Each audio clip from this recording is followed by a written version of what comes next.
विठल विठल विठल पांडुरंगा विठल विठल विठल पांडुरंगा विठल विठल विठल पांडुरंगा विठल विठल विठल पांडुरंगा ध्यान लयेन पुरकाय परिकल्प्य भवन्तम् अतीव दुरापम्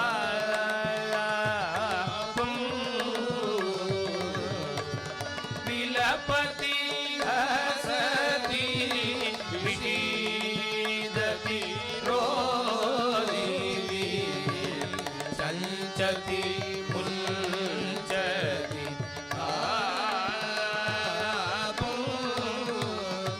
कृष्णासा विरगे भवति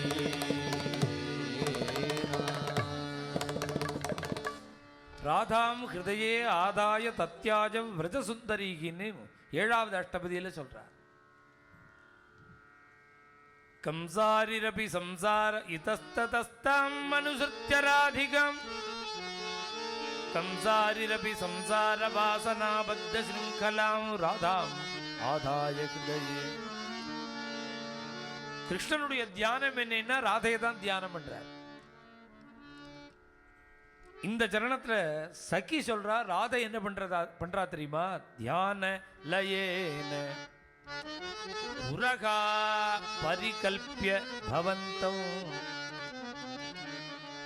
எழுதி பார்த்தா, அழுது பார்த்தா, கதறி பார்த்தா, நீ வரலேன்னு ஒண்ணு மனசாலையாவது உன்னை பாப்பம்னு கண்ண முடினுட்டா. தியானலயேன கண்களை முடிண்டு புரகா பரிகல்பிய பவந்தம் அதீவ துராபம். முன்னாடி உன்னை நிறுத்தினா என்ன அர்த்தம்னா, கண்ணை மூடிண்டு முன்னாடி ஒன்று நிறுத்தினா மனசால பார்க்கலன்னு அர்த்தம். கண்ணை மூடின்றது கிருஷ்ணனை முன்னாடி நிறுத்துறதுன்னா மனசால பார்க்கல, கண்ணால பார்க்க முயற்சி பண்றான்னு அர்த்தம். புறப்பரிகல்பியான்னா கண்ணை மூடிக்கிறது. இப்போ யாருமே ஒரு ஸ்வரூபத்தை எதையாவது ஒன்று நினச்சிக்கோங்களேன். நானே இங்கே உட்காந்துருக்கேன், இப்போ நீங்கள் கண்ணை மூடினேன்னா நான் வர்றது தெரியும் உங்களுக்கு. இத்தனை நேரம் பார்த்துட்டு இருக்கணும். கண்ணை மூடுங்கோ. கண்ணை மூடினா நீங்கள் என்னை பார்ப்பேன். பார்த்தா தான் நான் சொல்கிறது உங்களுக்கு புரியும். அப்புறம் இப்போ புரியாது, பார்த்தா தான் புரியும். திறந்துட்டே பார்க்க முடியும். சில பேருக்கு இந்த சாமர்த்தியம் கூட இருக்கு.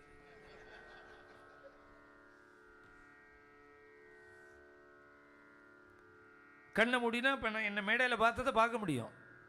எங்கே பார்த்தேன்? உங்களுக்கு முன்னாடி பார்த்தேன், உள்ளுக்குள்ளே பார்க்கல. உள்ளுக்குள்ளே பார்க்க முடியாது, மனசால பார்க்கல, கண்ணால் தான் பார்க்க முயற்சி பண்ணுறேன். கண்ணு மூடி இருக்கிறதுல முட்டி முட்டி திரும்புறது. கண்ணால் இந்திரியத்தால் தான் பார்க்குறேன் தவிர மனசால பார்க்கல. அப்போ ராத தியானலயேன தியான லயம்னு வேற சொல்லிவிட்டா. மனோலயம் மனோலயம் வந்தவா வெளியில் பார்க்க மாட்டா, உள்ளதான் பார்ப்பா. தியானலயேன புறப்பரிகல்பிய. முன்னாடின்னா அது தியான சாமர்த்தியம் இல்லாதவன் தான் கண்ணால் பார்த்துட்டு இருப்பான், மூடின கண்ணாலேயே வெளியில். இதுக்கு என்ன அர்த்தம் அப்படின்னா, நாம் தியானம் பண்ணும்பொழுது யாருமே நாம் கிழக்க பார்க்க உட்கார்ந்து தியானம் பண்ணினோம்னா உள்ள பகவானுடைய ஸ்வரூபமும் கிழக்க பார்க்க தானே இருக்கணும். நாம் எப்படி உட்காந்துருக்கோமோ அப்படி தானே இருக்கணும். தியானம் அப்படி இல்லை. நாம் கிழக்க பார்க்க உட்கார்ந்துட்டா உள்ளதான் கிருஷ்ணன் வரணும், அவன் மேற்க பார்க்க நம்ம பார்க்க இருக்கணும்.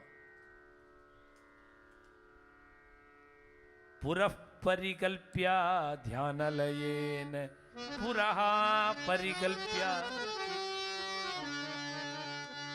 ஏன் அப்படின்னா, சுவாமின்னா எப்போதுமே எல்லா தேவதையுமே கிழக்கு முகம்தான். எல்லா தேவதையும் கிழக்கு முகம்தான். அக்னி உள்பட கிழக்கு முகம்தான். ஒரு உபாசனம் பண்ணுறதுக்கு அக்னியை மூட்டினா அதுவே கிழக்கு தான். கிழக்க பார்க்க தான் அக்னி இருக்கும். எந்த தேவதைக்குமே கிழக்க பார்க்க தான். ஆனால் உபாசனம் பண்ணுறதுக்கு முன்னாடி இந்த அக்னியை கேட்குறான், நீ எப்போதும் கிழக்கு முகமாகவே இருக்கே, கொஞ்சம் என்ன பார்க்க இருங்கிறான். மம அபிமுகோப வாங்குறான் அக்னியை பார்த்து, நீ கிழக்க பார்க்க இருக்கியே ஏ அக்னே, இப்போ என்ன பார்க்க இருன்னா. அப்போ கிழக்க பார்க்க இருக்கிற தேவதை மேற்க பார்க்கன்னா ஆயிடும். மேற்க பார்க்க இருக்கக்கூடாது, கிழக்க பார்க்க தான் இருக்கணும். அப்போ தான் சாஸ்திரங்கள் சொல்கிறது, பூஜ்ய பூஜகயோகோ அந்தராளம் பிராக். நாம் வடக்க பார்க்க உட்காந்துருக்கோம், பூஜை பண்ணுறோம், தெற்க பார்க்க சுவாமியை வச்சுருக்கோம், அபிஷேகம் பண்ணுறோம். தெற்க பார்க்க சுவாமி இருக்கலாமான்னார். பூஜை பண்ணுற காலத்தில் தெற்க பார்க்க இருந்தால் அது தெற்கு இல்லை, நமக்கும் அவருக்கும் உள்ள இடைவெளி அந்த சுவாமிக்கு கிழக்கு தான். பூஜ்ய பூஜகயோகோ அந்தராளம் பிராக். அதனால தியானம் பண்ணும்பொழுது கூட அந்த சுவாமி நம்மளை பார்க்குற மாதிரி இருக்கிறதுங்கிறது அவருடைய தர்மத்துக்கு விரோதம் இல்லாமல் அதுதான் அவருக்கு கிழக்கு. அதனால நம்ம இப்படி உட்காண்டோன்னா, நம்ம இந்த வடக்க பார்க்கணும்னா தெற்க பார்க்கணும், சுவாமிக்கும் தெற்க பார்க்க இல்லை. நாம் கண்ணை மூடின்னு இருந்தால் நம்ம ஹிருதயத்துக்குள்ளேயே அவர் வடக்க பார்க்க இருக்கார். அவர் புறப்பரிகல்பிய, புறகான்னா உடம்புக்கு வெளியில் இல்லை, உள்ளுக்குள்ளேயே நம்ம பார்க்கறது போல. அது தியானலயேன புரகா பரிகல்பிய பவந்தம் அதீவதுரா. இதெல்லாம் ஏதோ விஷயம் வந்ததுங்கிறதுக்காக சொல்கிறேன், இதுவே இதெல்லாம் ரசபங்கம். அது இந்த விஷயங்கள்லாம் பேசினா அந்த ரசம் கெட்டு போயிடும். இப்போ சொல்லிட்டு இருக்கிற ரசத்துக்கு இதெல்லாம் இடைஞ்சல். இப்போ யார் தியானம் பண்ண போகிறா, யார் யோகாசனம், இதெல்லாம் இந்த யார் பண்ண போகிறா, ஒருத்தர் விஷயம் இல்லை. இவர் ஏன் இப்படி சொன்னால் புறப்பரிகல்பியங்கிறத புரிய வைக்கிறதுக்காக அது சொல்கிறமே தவிர இது அவசியம் இல்லை. எது அவசியம்னா, இப்படி கிருஷ்ணனை உள்ள பார்த்து அவ பின்னாடி பண்றா பாருங்க, அழப்போறா, அதுதான் அவசியம். இந்த சரணத்தில் விலபதி ஹசதி விஷீததி ரோதிதி சஞ்சதி முஞ்சதி தாபம். கிருஷ்ணன் உள்ள பார்த்தேன், நேர் எதிரடியா உள்ளதெல்லாம் பண்றா. என்னன்னா அழறா, உடனே சிரிக்கிறா. சிரிப்பு அழுக, புலம்பல், அப்புறம் சிரிப்பு வந்தப்புறம் அழுக, துக்கம் இருக்குமா, விஷயத்தி துக்கப்படுறா, தாபத்தை விட்டுடுறா, கஷ்டத்தை விட்டுடுறா. கஷ்டத்தை விட்டுடுறான்னா திருப்பி ஏன் அழுவானே, ரோதிதிய ஒண்ணுக்கு ஒன்று மாறி மாறி மாறி மாறி இருக்கு. விலபதி புலம்பல், ஹசதி சிரிப்பு, விஷீததி துக்கம், ரோதிதி அழுக, சஞ்சதி ஓடுறது, முஞ்சதி தாபம் தாபத்தை விட்டுட்டா. இதெல்லாம் ஏன் அப்படின்னா, அந்த நில உள்ளவா இப்படிதான் இருப்பாளாம், ஒரே ரூபமா இருக்க மாட்டான். குச்சித்தசன் குச்சின்றிருத்யன்னு. பரீட்சத்துக்கு அபயம் கொடுக்கறதுக்கு வர்றாரு சுகாச்சாரியால். எப்படி வர்றாரு சுகபிரம்மம் அப்படின்னா, தொம் ஜஷ்ட வருஷம் சுகுமாரபாத கரோருவாக்கும் சகபோல. 16 வயசு சுகாச்சாரியாளுக்கு. நடந்து வந்தார்னு சொல்லலை இங்க சூத பௌராணிகர். எப்படி வந்தார், தத்ராபவத். ராசக்கிரீடையில் பகவான் எப்படி தாசா மாவிரபூத்துன்னு வந்து குதிச்சாரோ அப்படிதான் குதிச்சார். உடம்பு எப்படி இருக்குன்னா பல பல பல பலன்னு நல்லா ஆரோக்கியமா தளதளதலன்னு இருக்கு உடம்பு. அப்படியே கட்டிசூத்திர இடுப்பில் அரணாக்கேர் கிடையாது, கௌபீனம் கிடையாது, வஸ்திரம் கிடையாது. சுகாச்சாரியால் தலையில் வளர்ந்த ஜட தரையில் வளர்ந்த ஜட தரையில் பிறல்றது. பெரிய ஞானி வந்திருக்காரு, மாலை போட்டிருக்கா. பைத்தியம் போகிறதுன்னு இந்த பேப்பர் கல் துணி எல்லாத்தையும் சுருட்டி குழந்தைகள்லாம் கிண்டல் பண்ணி ஒரு மாலை போட்டிருக்கு. அதுலேயும் சந்தோஷம் இல்லை, இதுலேயும் துக்கம் இல்லை. கொச்சித் தசன்னு அப்படியே வந்துட்டே இருக்கும்போது திடீர்னு சிரிக்கிறாராம், திடீர்னு குதிக்கிறார், நர்த்தனம் பண்றார், திடீர்னு அழ ஆரம்பிச்சு விட்டார். ஏன் இப்படின்னா, அந்த அனுபவத்தில் இருக்கும்போது இப்படிலாம் மாறி மாறி மாறி மாறி மாறி வருது.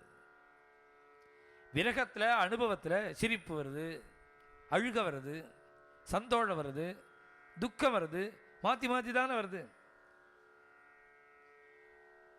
न्यस्तक्रीडनको बालः ஜடவத் தன்மனஸ்தயா ஆசீனஹ பரியடன் அஸ்னன் சயானக பிரபிபன் புருவன். இந்த குணங்கள் முழுக்க பிரகலாத சுவாமிக்கு வர்ணிக்கிறார். உட்காரும் போதும் எழுந்திருக்கும் பொழுதும் நடக்கும் பொழுதும் சாப்பிடும் பொழுதும் பேசும் பொழுதும் அவனுக்கு ஜகத்தே தெரியாது. உலக பிரஜையே இருக்காதான் பிரகலாத சுவாமிக்கு. திடீர்னு என்ன பண்ணுவான், கொச்சித் துருதத்தி திடீர்னு அழ ஆரம்பிச்சிருவார். திடீர்னு கோன்னு அழுவர். கண்கள் அப்படியே குளங்கட்டிடும். ஜலம் அப்படியே தொண்டை கத்கதமாகி அழக்கூட முடியாம தாரதாரையா கண்ணீர் வரும் கண்கள்ல. சிந்தா சபல சேதனாக இப்படி அழுதுண்டே இருக்கும்போது திடீர்னு அழுதுண்டே இருப்பார். திடீர்னு கடகடன்னு சிரிக்க ஆரம்பிச்சிருவான். கொச்ச ஹசாத்தி திடீர்னு சிரிக்கிறார். திடீர்னு விழுந்து சேவிக்கிறார். தன்னை மறந்து பிரபோன்னு கத்துறார். வாயை விட்டு ஹோன்னு கத்துறது. ஒரு இடத்துலேருந்து ஒரு இடத்துக்கு ரோட்ல போகும்போது புறத்தியார பத்தி கவலையே படாமல் நிருத்தியத்தை கொச்சித்து திடீர்னு குதிக்கிறது. திடீர்னு பார்த்தா உடம்பு ரோமாஞ்சம் ஏற்படுறது. தாரதாரியா கண்கள்ல கண்ணீர் வருது. அப்படியே இத்தனை நேரம் ஹோன்னு துக்கத்தில் அழறார். திடீர்னு பார்த்தா அந்த கண்ணீர் ஜில்லுன்னு இருக்கு. ஆனந்த பாஷ்பத்தை விடுறார். தாரதாரியா ஆனந்த பாஷ்பம் மாறி மாறி மாறி மாறி இருக்கு. இப்படி ஒரு 6 ஸ்லோகம் சொல்றார் பிரகலாத சுவாமி எந்த நிலையில இருந்தார்னு. எப்படி இருந்தார் கிருஷ்ணர்? பிரகலாத சுவாமின்னா நாம பார்க்கிற மாதிரி லோகத்தை பார்க்கலையா அவர். எப்படி பார்த்தார் பிரகலாத சுவாமினா நவேத ஜெகதீதிருஷம். நாம பார்க்கிறமே இந்த உலகம் இல்லை பிரகலாத சுவாமிக்கு. அவருக்கு எந்த லோகம்னார் கிருஷ்ணகிரக கிரகீதாத்மா. பகவான் அவர் ஆட்கொண்டத்தினால்தான் அவருடைய அனுபவம் மாறி மாறி மாறி வர அழுகையோ துக்கமோ அவரை கண்ணீரோ சந்தோஷமோ குதிக்கிறதோ சிரிப்போ நர்த்தனம் பண்ணுறதோ இது எல்லாம் என்னென்ன உள்ள நடக்கிற மாறுபாட்டுனால சரீரத்தில் மாறுபாடு. பகவான் உள்ள தெரிஞ்சா சிரிப்பு, வேணுகானம் பண்ண ஆரம்பிச்சுட்டா நர்த்தனம், திடீர்னு மறைஞ்சுட்டான்னா அழுக, அது திடீர்னு மறைஞ்சுட்டான்னா தாரதாரையா கண்ணீர், திடீர்னு வந்துட்டான்னா அவரை ஸ்தோத்திரம் பண்ண ஆரம்பித்து பேச முடியாமல் தொண்டை கட்டி கத்கதமாகி கண்ணீர் விட்டு ரோமாஞ்சம் ஏற்பட்டு இப்படி எல்லாம் மாறி மாறி மாறி மாறி பிரகலாத சுவாமிக்கு இருக்கு. இப்படி ஒரு குணம் 2 குணம் இல்லை, எவ்வளவு குணம். குணைகி அலம் அசங்கேயைகி, சொல்லவே முடியாது எண்ணவே முடியாது அவ்வளவு குணமா பிரகலாத சுவாமிக்கு. எல்லாத்தையும் சொல்லிவிட்டு கடைசியில் முத்திரை வைக்கிற மாதிரி சொல்றார். பிரகலாத சுவாமியை பற்றி சொல்லும்பொழுது பிரகலாதம் கேசவ பிரியம். 2 பேருக்கு தான் இது மாதிரி விஷயத்தை சொல்லியிருக்காரு சுகாச்சாரியார். குச்சேலருக்கு கிருஷ்ணன் சகான்னு சொல்லவே இல்லை, கிருஷ்ணனோட சகா குச்சேலர்னு சொல்றார். அந்த பெருமையை குச்சேலருக்கு கொடுத்தார். பிரகலாத சுவாமியை பற்றி சொல்லும் பொழுது பிரகலாத சுவாமிக்கு பகவான்கிட்ட பிரியம்னு சொல்ல வேண்டி இருக்க இந்த பகவானுக்கு இவன்கிட்ட பிரியம்ங்கிறார். பிரகலாதம் கேசவ பிரியம்.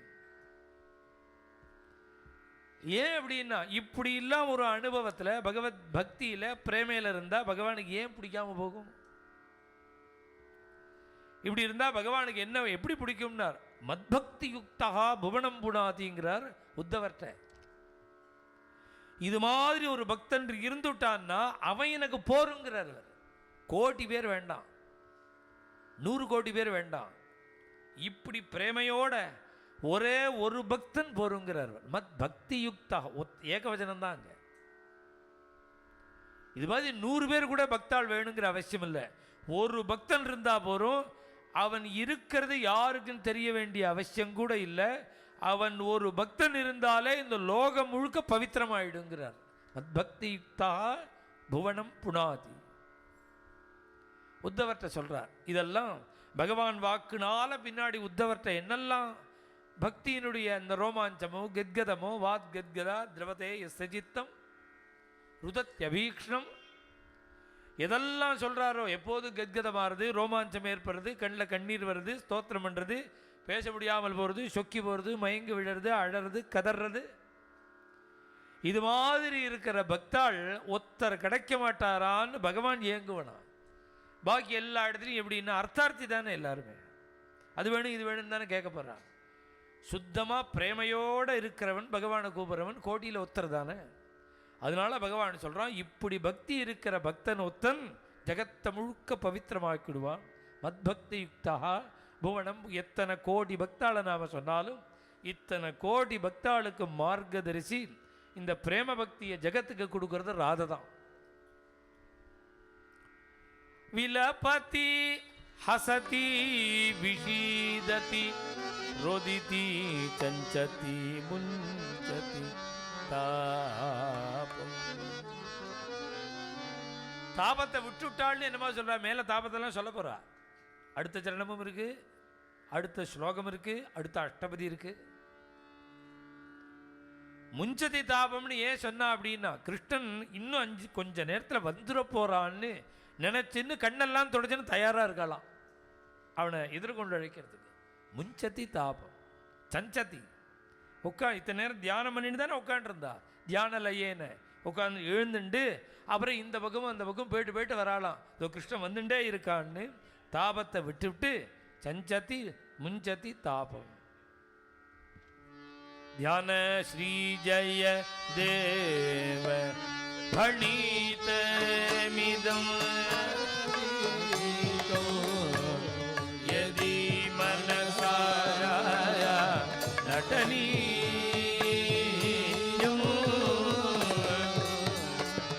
ஹரிவிர குல வல்லவ யுவதி சகி வச்சலோ பட்டனி கிருஷ்ணா சா விஜயே தவதி. இந்த அஷ்டபதியிலேயே இந்த அஷ்டபதி சொல்றது ரொம்ப சிரமம். அது என்ன, முழுக்க முழுக்க சப்தார்த்தம் தமிழர்த்தமே இருக்கு. சப்தார்த்தம் எல்லாருக்கும் புரியும், பாவார்த்தம் தெரியணும். பாவார்த்தம் தெரிஞ்சா போராது, அதை சொல்ல தெரியணும். இந்த அஷ்டபதி தான் ரொம்ப சிரமம். பிரவச்சனம் பண்றது சிரமம், புரியறது சிரமம். இந்த அஷ்டபதி புரியணும்னா என்னமா புரியும்னா, நேற்றுக்கு ஒரு 15 நிமிஷம் 20 நிமிஷம் இருக்குன்னு நினைக்கிறேன். இந்த அஷ்டபதியெல்லாம் ஆரம்பிக்கிறதுக்கு முன்னாடி அந்த நிலையை சொன்னேன் பதிலாக, அதை கேட்டவாளுக்கு புரியும். அதை கேட்டிருந்தா தான் இந்த அஷ்டபதி என்னங்கிறதே புரியும். இந்த ராதையினுடைய விரகம் இருக்கு, ராதையினுடைய அந்த பிரேம, அவளுடைய பக்தி தாரா. அந்த ராதேன்னு ஏன் பேருங்கிறார்? கிருஷ்ண பிரேமை தாரையா சந்ததமா இருக்கிறதுனால தான் அது ரிவர்ஸில் இருக்கு. தாராங்கிறது ராதான்னு இருக்கு. அப்படி ஒரு பக்தி ராதைக்கு. அதை சொல்றதுக்கு ரொம்ப சிரமம் தான். அது ஏதோ சிரமமாக இருந்தாலும் ஏதோ அதை புரிய வைக்கிறதுக்கு ஓரளவு நானும் முயற்சி பண்ணினேன். என்ன ஆச்சரியம் அப்படின்னா, நீங்கள் எல்லாரும் இந்த பக்கம் அந்த பக்கம் திரும்பாமல் அஷ்டபதி கேட்குறீங்களேன்னு தான் எனக்கு ஆச்சரியமாக இருக்குது. இந்த பக்கம் திரும்பலை, அந்த பக்கம் திரும்பலை. தீர்மானமாக தெரியும் இது லலிதமான கதை இல்லை, புரிகிற மாதிரி உள்ள கதை இல்லை. ரொம்ப கவனிக்கணுங்கிறது. கவனித்தாலும் புரியாதது வேதாந்தம், கவனித்தாலும் புரியாது வேதாந்தம். புரிகிற மாதிரி வேணால் தலையாட்டலாம். இது என்னன்னா, கவனிச்சா எத்தனை ஜென்மா கவனிச்சாலும் புரியாது. ஏன்னா பிரேமையாக இருக்கிறதுனால, பக்தியாக இருக்கிறதுனால கவனிச்சாலாம் போகாது.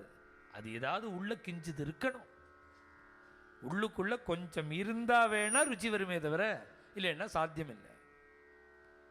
இந்த அஷ்டபதி, இது அடுத்த 9வது அஷ்டபதியெலாம் கூட இவ்வளோ சிரமம் இல்லை. இந்த 8வது அஷ்டபதி தான் சிரமம். மகாபரிவா